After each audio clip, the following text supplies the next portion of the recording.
podríamos decir que terminamos con el tema 1 del programa de estudios. El tema 1 se refiere a algoritmos.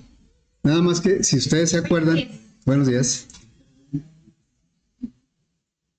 Si ustedes recuerdan, el primer día cuando hice la presentación del curso, yo les decía que para el primer examen íbamos a juntar 3 unidades, 3 temas del programa de estudio. El diseño algorítmico es el que podríamos decir que ya terminamos, aunque pues lo vamos a seguir utilizando. Esa es una de las ventajas de esta materia, de este tipo de materias, donde el tema 2 vamos a seguir usando todo lo del tema 1, en el tema, pues en todos los temas vamos a seguir usando los temas anteriores. Entonces, de alguna manera, pues nos sirve de repaso. Bueno, entonces, hoy vamos a empezar el tema 2, que sería Introducción a la Programación, que es ya un lenguaje de programación. Y precisamente por eso les encargué la tarea para, pues, como son cuestiones de teoría, pues para no llevarnos tanto tiempo, al fin y al cabo, pues lo vamos a estar practicando bastante. Y creo que con eso se nos puede quedar mejor haciendo ejercicios, practicando, que con la pura teoría, pero de todos modos debemos empezar de algo, ¿verdad? Algún sustento. Bueno, entonces, vamos, en la tarea, lo primero que yo les pedí que buscaran son los tipos de datos. Los tipos de datos de Java. Bueno, Java tiene tipos de datos primitivos y no primitivos. Y yo les encargué los tipos de datos primitivos. Y son los que mayormente vamos a utilizar. De todos modos, en algún momento sí vamos a utilizar datos no primitivos, pero son poquitos. Bueno, a lo mejor no son tan poquitos, pero conscientemente no van a ser tantos. ¿Por qué se llaman datos primitivos? Porque solo pueden almacenar un dato. ¿Sí? Y bueno, entonces voy a poner aquí, por aquí los tengo, los tipos de datos, ¿sí? Esto es más o menos lo que yo les pedí en la tarea. Les pedí que definieran cuáles son los tipos de datos primitivos. Estos son los tipos de datos primitivos. Su tamaño en memoria, cuánto ocupa en memoria, y el rango de valores que tienen. A ver, jóvenes, ¿se oye mucha plática? Bueno, entonces es importante tener en cuenta eso, porque, por ejemplo, ya que en los algoritmos no se detalla tanto, no se profundiza tanto en diferentes tipos de datos, y nada más ahí los super básicos que son entero, real, carácter y booleano y cadena. Pero ya cuando entramos en un lenguaje de programación, pues vamos a ver que es mucho más detalle el que tenemos que estar considerando. Y uno de ellos son los tipos de datos. Simplemente de tipo entero hay 4 tipos. Aquí hay 4 tipos de entero. El consigno, ¿y cuál es la diferencia? Pues el tamaño en memoria que ocupan y los rangos de valores que pueden manejar. Cuando nosotros digamos entero en Java, nos vamos a referir al estándar. El estándar es el int. Es el que ocupa 32 bits o 4 bytes. Cada byte ocupa 8 bits. Entonces es un tipo de dato que ocupa 4 bytes. Y estos son sus rangos de valores. O sea, si yo quiero guardar un entero que sea más pequeño que este, ya no puedo usar el int. O un entero más grande que este tampoco. Ya me tendría que ir a lo mejor al entero más largo, al entero con signo o entero largo. Y ese ocupa el doble de memoria. Si no necesito guardar números muy grandes, pues puedo hacerlo con el short, el entero corto. Y que ocupa la mitad. Y todavía hay un entero más pequeño que es el byte. El byte, pues nada más ocupa 8 bits. Bueno, entonces esta tablita la vamos a estar consultando ahí de vez en cuando o a veces seguido, según cómo se requiera. Son los tipos. Hay otro tipo de dato que parece que es primitivo, pero no lo es. Y digo parece porque ese sí también lo vamos a usar bastante. Aquí no viene el tipo cadena de caracteres, ¿sí? Porque el tipo cadena de caracteres no es primitivo, pero pues lo vamos a usar bastante. Es uno de los que no primitivos que sí vamos a usar bastante. Bueno, entonces esos serían los tipos de datos. Luego, yo les pedí que consultaran cómo se declaran las variables y cómo se declaran las constantes. Bueno, eso voy a poner por aquí. Declaración de variables.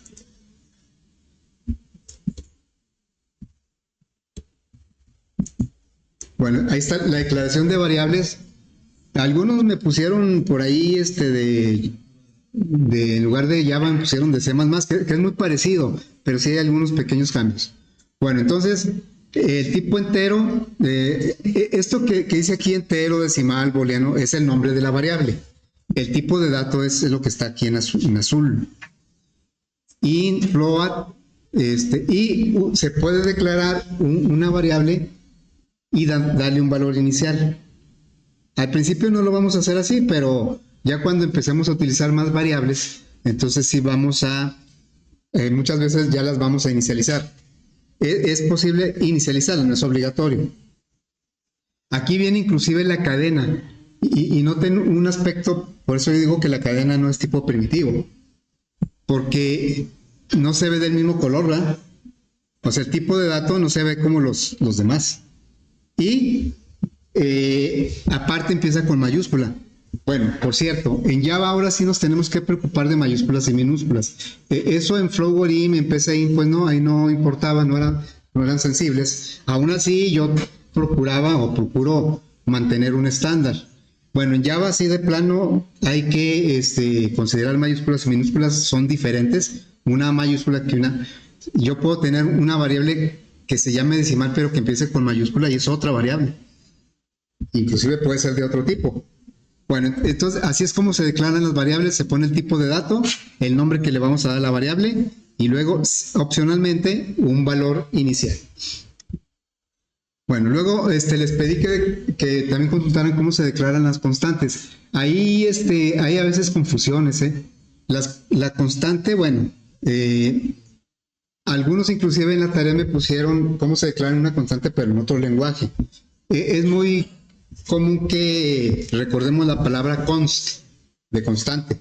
Por ejemplo, en C, en C++ se utiliza la palabra const, pero en Java no. En Java se utiliza otra palabra que por ahí ustedes, unos se pusieron en la tarea. Bueno, por acá los tengo, la declaración de las constantes. Las constantes se declaran con la palabra final, ¿sí? Y una constante, por fuerza, debe tener un valor. Cuando declaramos una constante, en ese momento le tenemos que poner un valor y ya nunca va a cambiar ese valor. En toda la ejecución, nunca va a cambiar. Por eso se llama constante. Ahora, dice aquí, para declarar constante se utiliza final antes del tipo de dato. Bueno, aquí está. Si ustedes se fijan, en este ejemplo, bueno, en los tres ejemplos, hay algo particular en el nombre de la variable.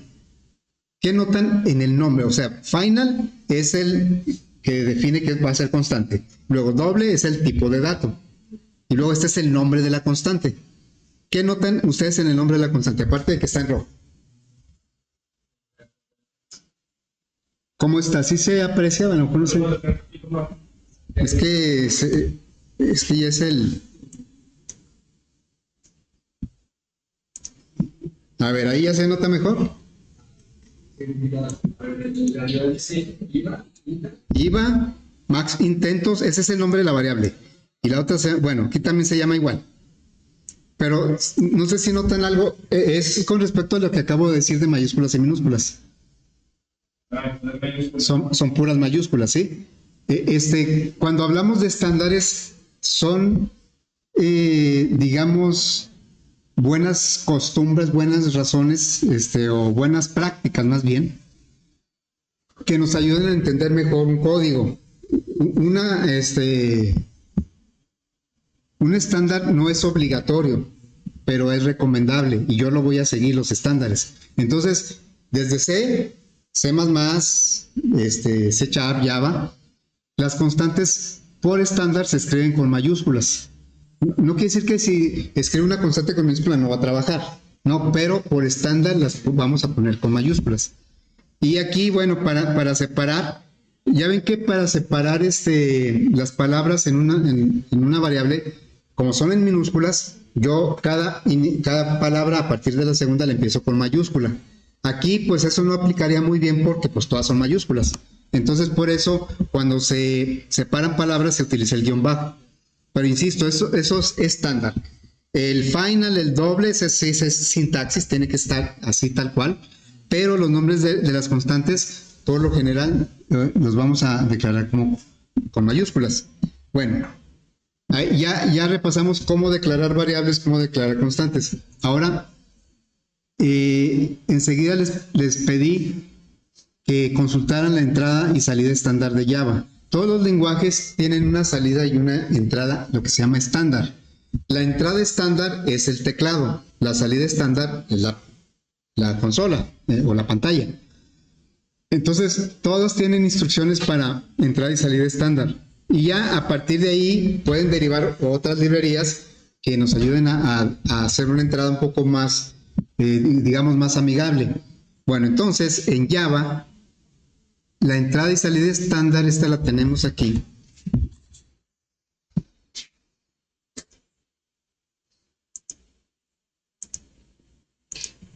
A ver, esta la tenía por aquí.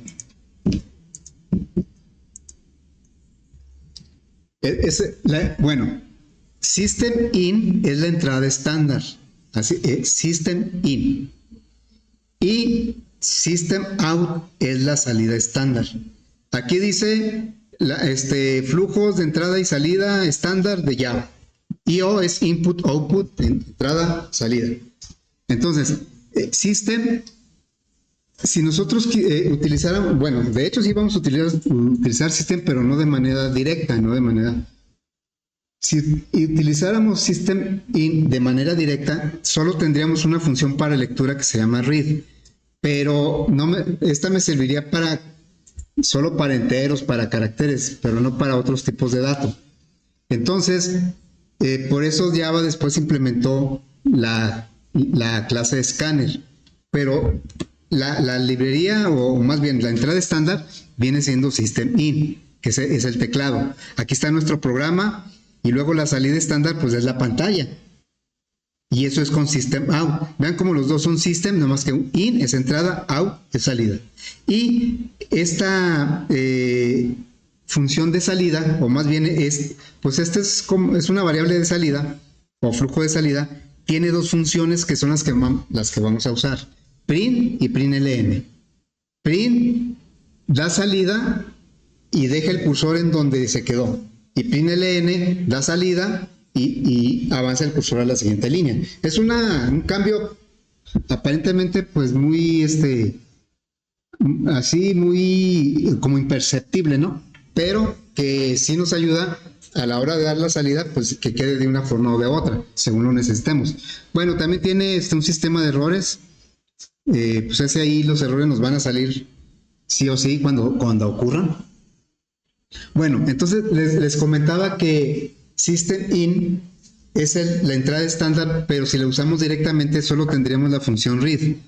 Entonces por eso Java, después de algunas versiones, agregó la clase o librería Scanner, que es el siguiente tema que les pedí consultar. El Scanner, al escáner de alguna manera se le hace llegar el System In y luego podemos acceder a más funciones para entrada de datos. El escáner lo vamos a utilizar para entrada de datos de tipo primitivo y cadenas. Y aquí estas son las funciones de escáner. Pero para que funcione escáner necesitamos pasarle el System In. O sea, al escáner le vamos a decir, ayúdame a que la entrada de tipo primitivo sea más práctica, sea más amigable, pero el escáner lo va a hacer a través del System In, en lugar de hacerlo nosotros directamente. Y eso nos va a facilitar la entrada de los datos. Bueno, aquí es como se relacionan el System In con el escáner. Esta es la forma en que se declararía la variable que va a utilizar las funciones de escáner.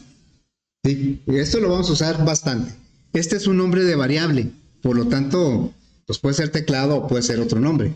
pero esta es la librería que trae todas estas funciones. Para acceder a estas funciones necesito crear una variable de este tipo. Y cuando creo esta variable, le paso el system-in. Aquí es donde se relaciona el escáner y el system-in. Entonces, esa fue la entrada y salida estándar y la librería o la clase escáner.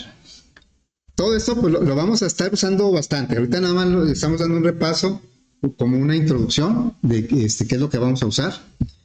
Después del escáner, yo les pedí que consultaran bueno, aquí vienen los métodos de escáner, que por acá los tengo, estos son los métodos de escáner. Tiene muchos más, o funciones, se les puede llamar también métodos, nosotros los vamos a llamar funciones. Entonces tiene muchas más, pero las que nosotros, es más, las que más vamos a utilizar son next in, next doble, next line y next, son las que más vamos a utilizar, ¿sí? Muy bien, entonces, después de eso, les encargué que consultaran la librería mat o la clase mat y sus funciones. Son las que nos van a permitir utilizar funciones matemáticas similares a las que tenemos en las calculadoras científicas y más que eso. Bueno, entonces, estas vendrían siendo... aquí está, ¿sí? Tiene muchas más también, pero digamos que las más comunes van a ser estas. Aquí la función SQRT la vamos a usar bastante, la potencia. No es, bueno, sí es exponente, pero de la E. La E, acuérdense que es la base del logaritmo natural. Aquí dice, si tú elevas E a la 1, pues te va a dar el valor de la E, y es 2.71 y más. El logaritmo de base E, este es el logaritmo natural, el logaritmo de base E. Luego vienen las funciones trigonométricas, las funciones inversas, arco seno, arco coseno, arco tangente. Dice, todas las funciones reciben y entregan un doble. Bueno, esto de que reciben un doble, pues por ejemplo, POW recibe 2 dobles. Las funciones para que trabajen necesitan información y eso se le llama parámetros. Y nosotros le tenemos que enviar ese parámetro para que me regrese el resultado. En el caso de, por ejemplo, la potencia, pues yo necesito 2 parámetros, la base y el exponente. Aquí yo le estoy diciendo que me regrese el resultado de elevar 2 al cubo. Aquí necesito 2 parámetros. Bueno, los parámetros es la única que necesita 2, todos los demás necesitan 1. Y dice, el argumento doble admite un int. Bueno, aquí, si nosotros tenemos un tipo doble, le podemos asignar un valor de tipo int. Acá, si recordamos los tipos de dato, aquí, vemos que todos estos son numéricos, de byte, short, int, long, double, todos son numéricos, pero los primeros 4 son enteros y los últimos son reales. Dice ahí en el comentario que yo puedo poner un entero en un doble, eso va a ser hasta cierto punto común. Si yo tengo un valor entero, lo puedo guardar en una variable de tipo doble. Al revés, no. Si yo tengo un doble, no lo puedo guardar en un entero, simplemente por el tamaño de memoria que ocupan. Entonces aquí, muchas veces estamos manejando enteros y lo vamos a combinar con un doble, no hay problema. Un entero cabe en un doble. El entero ocupa 32, el doble ocupa 64. Pero a veces al revés no. Yo no puedo guardar un doble en un entero, porque no cabe. Bueno, entonces eso fueron las librerías. Y luego viene la máquina virtual. La máquina virtual fue también una consulta que les encargué. La máquina virtual es la que nos permite ejecutar en alguna plataforma, en alguna arquitectura, el programa que nosotros hayamos generado.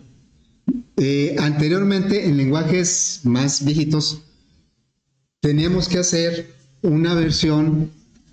Si queremos hacer un programa que funcionara en Windows, lo hacemos para Windows. Si queremos que funcionara en Linux o en Unix, tenemos que hacer una versión un poco diferente. Y también para Mac, tenemos que cambiar el código fuente. Y la idea de la máquina virtual es precisamente que yo hago un código, ese es su lema, lo haces una vez, lo ejecutas en donde sea. Entonces, la idea de la máquina virtual es que toma el código fuente hay un proceso de compilación, lo deja en un código intermedio y ese código intermedio lo podemos ejecutar en una máquina virtual para Windows o en una para Mac o en otra para Unix, para Linux. Entonces el mismo código fuente me sirve para las tres arquitecturas más conocidas, ¿no? Eso lo tenemos, por aquí tenía este ejemplo. Aquí nosotros hacemos nuestro programa. Nosotros cuando hacemos el programa se considera que es el código fuente. El código fuente es el que escribe el programador, ¿sí? Porque para que se ejecute en la máquina, pues hay algunos procesos como la compilación. Entonces, nosotros hacemos nuestro código fuente en Java y lo compilamos. Hay un programa. Cuando nosotros instalamos Java, para utilizarlo no tenemos lo que es Java, no tenemos ningún editor, nosotros lo tendríamos que conseguir, ¿sí? Un editor, el compilador lo trae el lenguaje, es un comando del compilador, es un programa. Y ese compilador me genera un archivo, fíjate, el archivo de código fuente de Java termina con .java, es su extensión en el sistema operativo. Yo creo un archivo .java y lo que escriba debe ser código fuente de Java. Bueno, cuando lo compilamos a través de una instrucción, se genera un archivo que se llama igual, pero que termina en .class. Y ese está, ¿en qué código está? No está en Java, ya está en bytecode, que es un código intermedio. Y entonces este bytecode ya nosotros lo podemos distribuir en una máquina de Windows, en una de Linux o en una de Mac. ¿Cómo? Pues a través de las máquinas virtuales. Hay una máquina virtual para Windows, otra para Linux, otra para Mac. Y entonces este bytecode me sirve para que ejecute en los tres. Por eso cuando nosotros creamos un programa en Java y lo compilamos, necesitamos la máquina virtual para que lo ejecute. Aunque muchas veces al instalar algún programa que requiera la máquina virtual, a veces ahí mismo la instala, ¿no? Muy bien, bueno, eso fue todo lo que les encargué de tarea para poner en contexto lo que vamos a empezar a utilizar. Bien, entonces, decíamos que Java,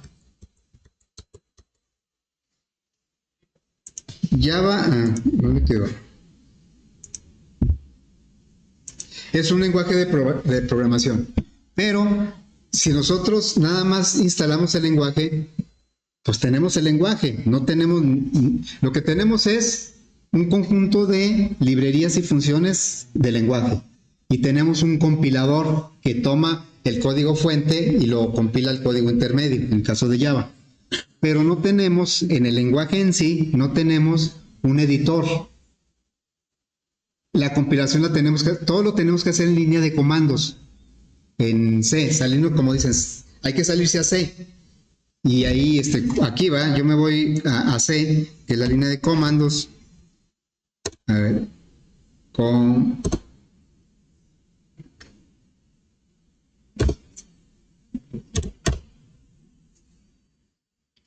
aquí no salió.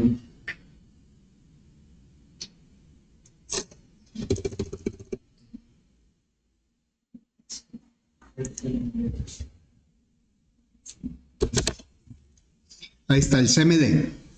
Esta es la línea de comandos. Aunque ustedes no lo crean,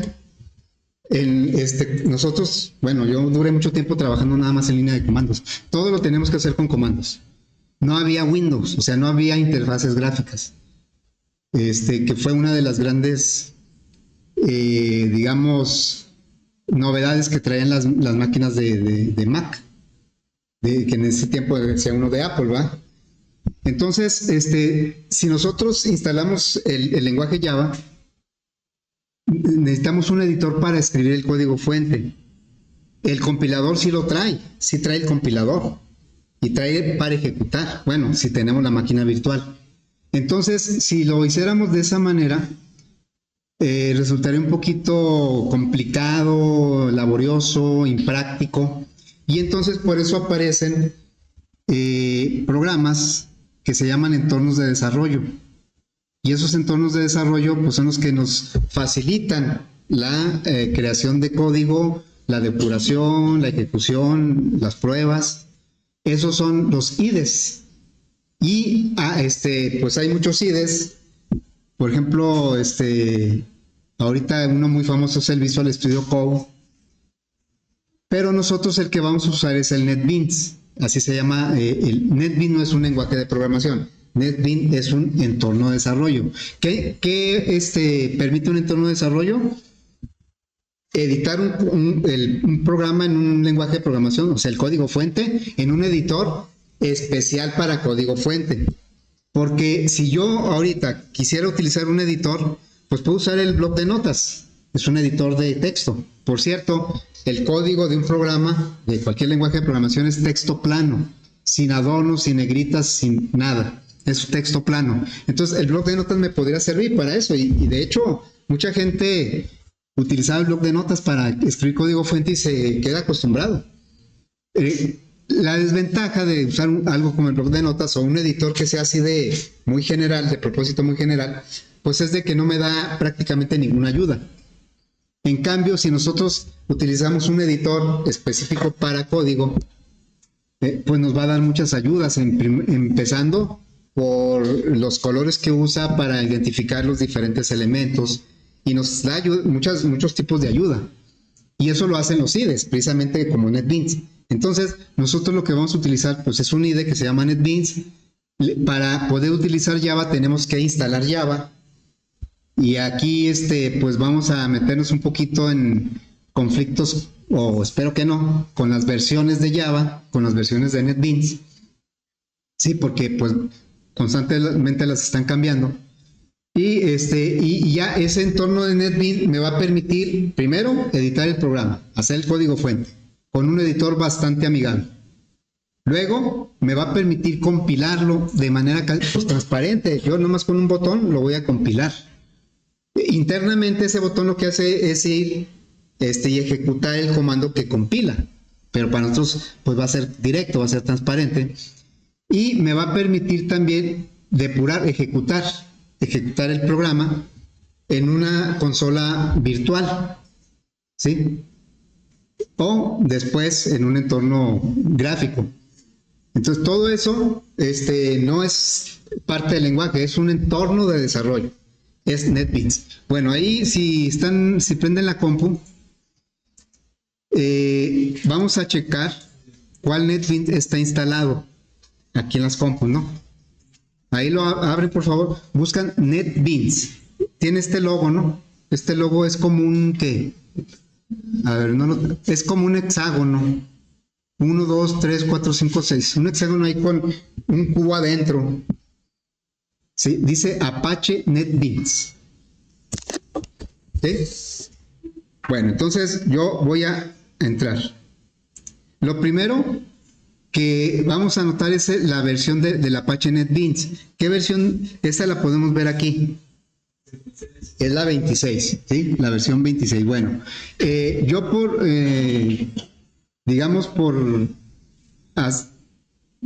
hacer algo uniforme o estándar, yo trato de tener en mi computadora, no trato, sino tengo la versión que está en el laboratorio. Si la cambian en el laboratorio, la cambio yo. Si no la cambian, así le sigo. O sea, siempre tengo la versión del laboratorio. Y aquí, sí es la 26, ¿verdad? No me la han cambiado. Bueno, entonces es la versión de NetBeans. Muy bien. Y también hay que ver la versión de Java. Java se identifica con, normalmente lo identificamos como JDK. El JDK de Java, pues es el que contiene todas las librerías de lenguaje, el compilador y todo. Entonces, lo primero que ya checamos que es la versión 26 de Apache. ¿Por qué me detengo, insisto en esto? Porque cuando ya les pido un proyecto, si ustedes usan una versión más nueva que esa, a mí no me va a funcionar. O si usan una mucho más viejita, tampoco me va a funcionar. Y no les voy a poder revisar. Entonces, tenemos que ponernos de acuerdo en qué versiones son las que vamos a utilizar. Y yo la que voy a utilizar es esta, la 26 de Apache NetBeans. Y luego vamos a ver la versión de Java. ¿Qué versión de Java vamos a instalar? Eso lo podemos ver aquí. Bueno, este es un menú contextual, este es un menú con botones de los, digamos, de las acciones más comunes. Bueno, entonces me voy aquí a donde dice herramientas, tools, y luego donde dice plataformas de Java, y aquí me dice cuál versión del JDK está instalado. Ahí dice JDK 24. Si pueden checar en las compus de aquí, yo espero que sea la misma porque yo tenía otra y pues instalé esta porque... ¿Sí, ¿sí es la 24? 24.0.1. Ok, bueno, es la 24, ¿eh? Bueno, entonces eso va a ser bien importante a la hora de que me envíen proyectos. Si me envían proyectos con otras versiones no me van a funcionar y pues no se los voy a poder revisar. Y yo no puedo tener aquí todas las versiones del mundo, ¿verdad? Entonces, bueno, eso es por ahí. Luego, pues vamos a conocer un poquito el entorno de NetBeans. NetBeans, como les digo, no es el lenguaje de programación, es el entorno de desarrollo, es el IDE. Por ahí creo que dice IDE, ¿no? No sé si por aquí. No dice IDE. Bueno, y entonces aquí es donde nosotros vamos a hacer nuestros proyectos de Java. Aprovechando que el entorno me proporciona un editor y luego también el compilador ya lo integra. El compilador es simplemente darle a este martillito y es como si nosotros nos saliéramos a la consola y ahí pusiéramos el comando para compilar. Bueno, entonces, ¿cómo crearíamos nuestro primer proyecto? No creo que no sería muy buena idea que yo les empiece a explicar cada cosa porque ni terminaríamos y va a haber cosas que nunca vamos a usar. Entonces yo prefiero empezar a utilizar lo que sí vamos a usar y lo primero que sería es cómo crear un proyecto, ¿eh? Bueno, entonces, ¿cómo creamos un proyecto? Ustedes ven ahí, esa lista que se ve ahí son los proyectos que yo he hecho aquí en clase, pero con grupos de programación orientada a objetos, porque con ellos pues ya empezamos casi desde el principio a hacer código. Entonces, aquí hay estos botones. Este es un archivo en blanco, un nuevo archivo. Este casi no lo vamos a usar, porque, bueno, en el caso de los algoritmos Flow-in y PCInt, pues es un solo archivo el que se genera. Y ya ese archivo lo copio y me lo llevo y si tengo la aplicación la abro. Pero en el caso de los proyectos de Java, no es un solo archivo, es un conjunto de archivos con cierta estructura. Y entonces eso pues hace que lo tengamos que manejar con más cuidado. Bueno, la razón por la que no vamos a usar este blanco es porque casi nunca vamos a agregar un archivo solito en blanco. Sí vamos a agregar un proyecto nuevo, pero no un archivo nuevo. Por allá alguna ocasión lo agregaremos. Bueno, entonces aquí tenemos dos botoncitos que vamos a usar bastante. Este es crear un proyecto nuevo, por eso es un más, y si se fijan no es una hoja, no indica que es un archivo, es una carpeta, lo cual quiere decir que va a incluir muchos archivos. Bueno, y este botoncito es para abrir un archivo, un proyecto que ya exista. Bueno, entonces vamos a crear un proyecto, le damos aquí clic. Ahorita voy a crear así un código muy pequeño. Ojo con esto. La primera vez que ya cuando ustedes lo instalen y cuando creen su primer proyecto, que sea el primero, les va a preguntar qué categoría van a utilizar. Y por default toma la primera.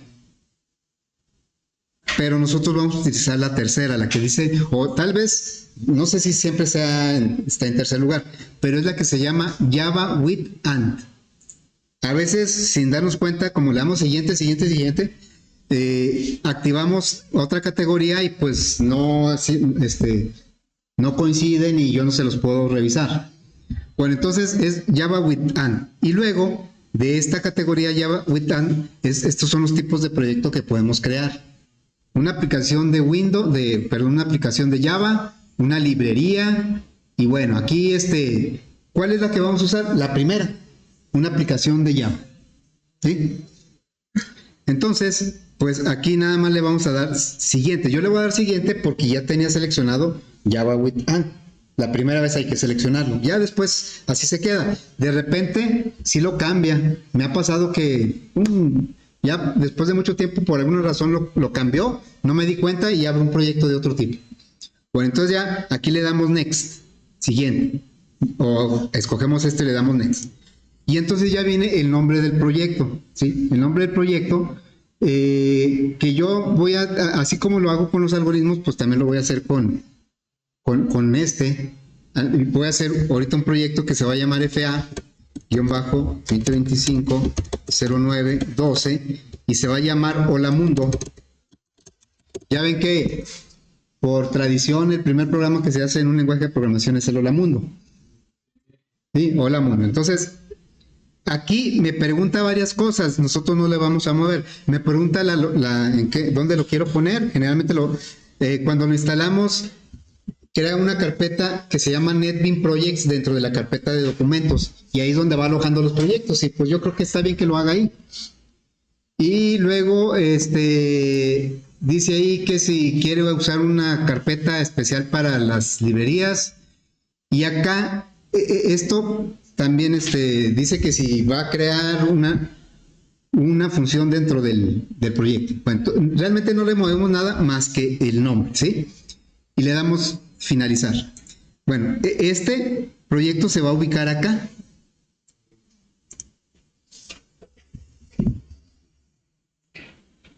Ya lo creó.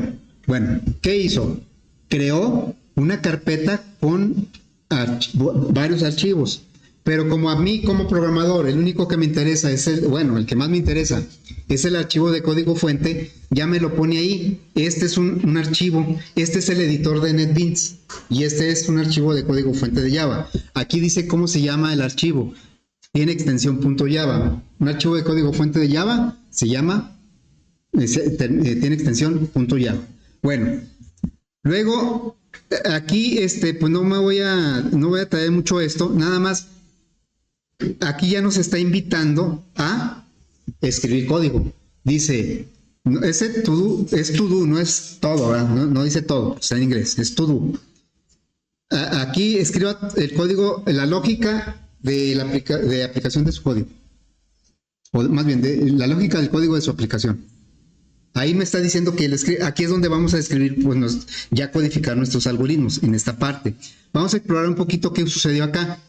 Creó una estructura de directorios, el proyecto. O sea, el proyecto es una estructura de directorios con archivos en diferentes lugares. Aquí podemos ver que crea una carpeta o lo que se llama un paquete. Este es un paquete. Se llama paquete de fuentes. Paquete de fuentes a final de cuentas es una carpeta, como lo vamos a ver ahorita, en donde va a ir todo el código fuente del proyecto. Pero yo lo puedo organizar en carpetas según el tamaño del proyecto. Nosotros siempre lo vamos a hacer en donde mismo. Entonces me dice aquí, tienes una categoría de paquetes de source, es fuente, paquete de fuentes, y dentro crea un paquete de fuentes. Yo puedo crear varias categorías ahí de fuentes, pero nosotros nos vamos a quedar con esa que ya creó. Y dentro está este archivo. Este archivo que está señalado es el que estamos viendo aquí. Es el mismo, ¿sí? Es este mismo. Bueno, aquí está, dice librerías. Las librerías me dice cuál JDK estoy utilizando. Hago mucho hincapié en esto de las versiones, porque es uno de los principales problemas de que no les pueda revisar los proyectos. Me lo mandan y no me funciona. Y normalmente es por las versiones, ¿sí? Bueno, entonces, ese ahí. Ahora, acá, una de las preguntas que casi siempre me hacen al principio, o muchas veces me lo hacen al principio, es cómo me llevo, si yo hago un proyecto aquí, cómo me lo llevo en mi memoria. ¿Cómo le hago? Y normalmente lo empezamos a buscar por este lado, un guardar como. Pero este guardar como pues aplica nada más para archivos individuales, no para todo el proyecto. Aquí tenemos este icono que son dos discos. ¿Por qué son dos discos? Normalmente cuando el icono para saber si ya se guardó el archivo es un solo disco, ¿va?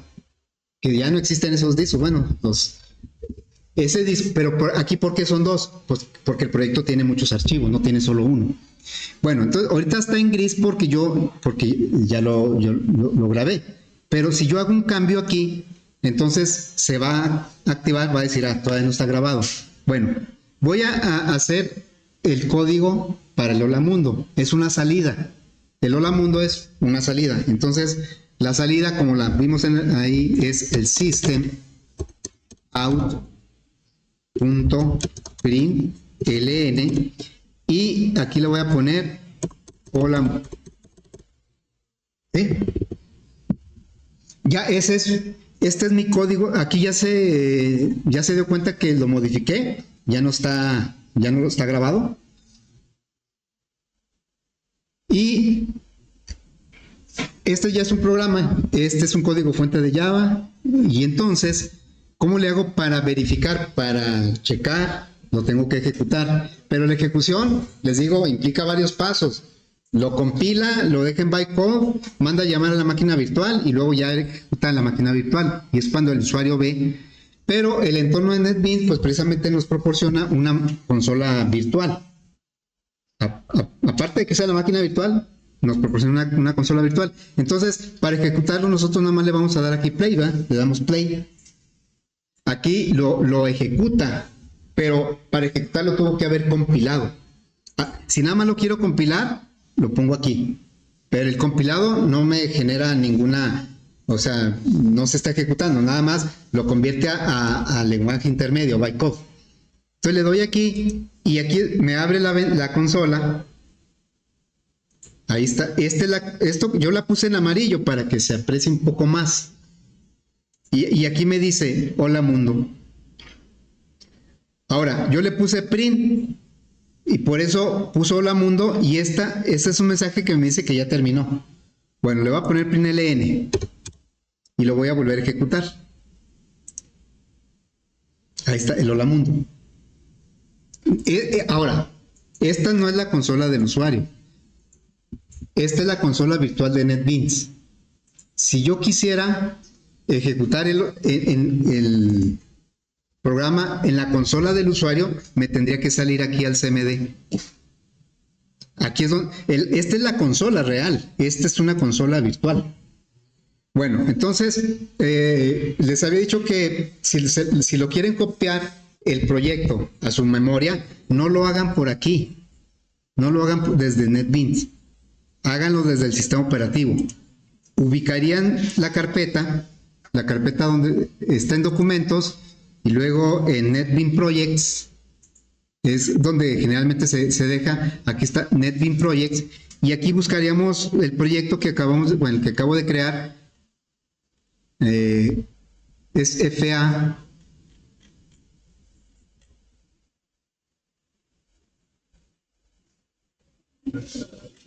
Es que esos no son proyectos, son... A ver si lo ven por ahí. FA... ¿Cómo se llama? 2025, ¿eh? No, pero es que esos son...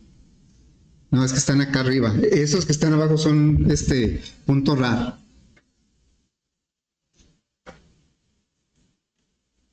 Aquí está. Lo acabamos de crear hoy, 12 de septiembre del 2025 a las 8:49. Copien esta carpeta. Copien la carpeta y ahí ya está todo el proyecto. Si yo entro en la carpeta, aquí voy a encontrar... Este CRC es el paquete de código, nada más que acá en NetBeans se ve más bonito o diferente. Pero aquí yo me voy al código fuente y aquí está esto, a donde me fui, viene siendo precisamente esta parte. Ahorita estoy aquí. El CRC, si me voy para arriba, el CRC viene siendo source path. Y luego, si me quiero ir acá, entonces le digo así, y luego ya si me quiero ir a le doy, es una carpeta, le doy a y aquí está mi archivo, miren, aquí está mi archivo. Este archivo es el que estoy viendo acá en el editor, y lo puedo abrir con un bloc de notas. Aquí vean los colores, cómo se ven. Pues aparte de que yo le cambié los colores, NetBeans nos permite configurar los colores. Yo le puse, por las funciones, las de un color, las variables de otro, las librerías de otro y así, ¿verdad? Pero todo eso, y aquí si yo quiero agregar una librería, el editor me va a ayudar. Pero acá, a nivel del sistema operativo, si yo le digo, ábrelo, pero ábrelo con otra aplicación, con el bloc de notas, ¿sí? No, solo una vez. Y ya es el mismo archivo. Nada más que, ¿dónde se ve más bonito? Pues acá, ¿verdad? Porque este es un editor general, de propósito general. Pero el compilador lo ve así, no lo ve así. El compilador tiene que llegarle limpiecito el texto, ¿sí? El código. Bueno, ya si nosotros quisiéramos ejecutar realmente en la consola, tendremos que hacer esto. Bueno. Explorando, ahorita estamos en la carpeta del proyecto, ¿sí? Bueno, hay una carpeta. Si yo quisiera ejecutar este programa en la consola del sistema operativo, o sea, la negra, la ventana negra, lo tendría que compilar aquí. Y luego me genera otra carpeta. Esta no estaba, la carpeta dist. Y entonces entraría a esta carpeta y este es el archivo ejecutable. Ya no tiene extensión .java, tiene extensión .jar. Este es el ejecutable. Si yo le doy aquí, debería verse otro mundo. Perdón, hola mundo. Pero no se ve porque no estamos en la consola. Aquí estamos en un ambiente visual, no estamos en la consola. Por eso, pues es muy práctico hacerlo todo en NetBeans. Aquí yo le digo, a ver, quiero ejecutarlo, pues ejecútalo aquí. Y me pone una consolita por acá, ¿verdad? Bueno, esa es una vista así muy, muy rápida de lo que es el lenguaje Java y el entorno de desarrollo de NetBeans que vamos a utilizar. Ya el lunes, sí hay clases el lunes, hasta ahorita no hay ninguna indicación. Entonces el lunes aquí nos vemos. El lunes ya empezamos a codificar uno de los ejercicios que ya tengamos, pues vamos a codificar. ¿Sí? Bueno.